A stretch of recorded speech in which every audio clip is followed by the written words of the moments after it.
दिलवा के दर्द अब सहाय न जाला, तोहरे बिना ए जान जियल न जाला।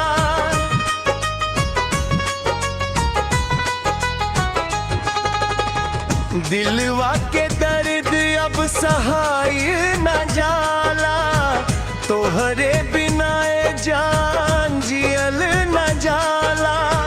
तू छोड़ गईलू बीच राह में हमके, अखियां के पानी अब रोकल न जाला, अखियां के पानी अब रोकल न जाला।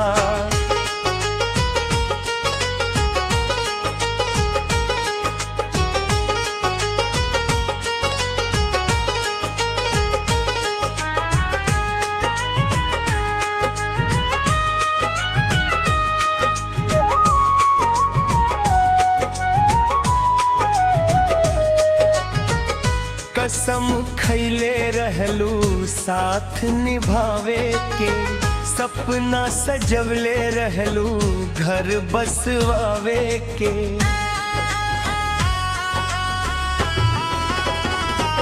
का कमी रह गई प्यार में हमार, छोड़ गईलू बहाना बनावे के।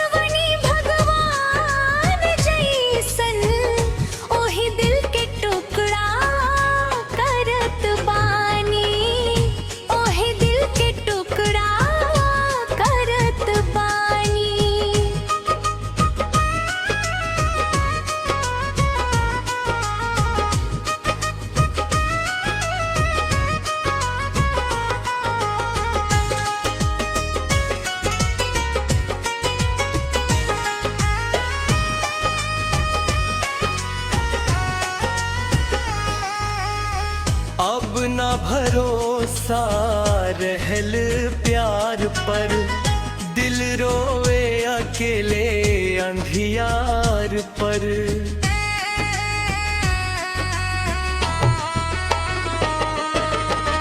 तोहरे खातिर जियत रही हम, तू हंसत बाड़ू आज गैर के द्वार पर।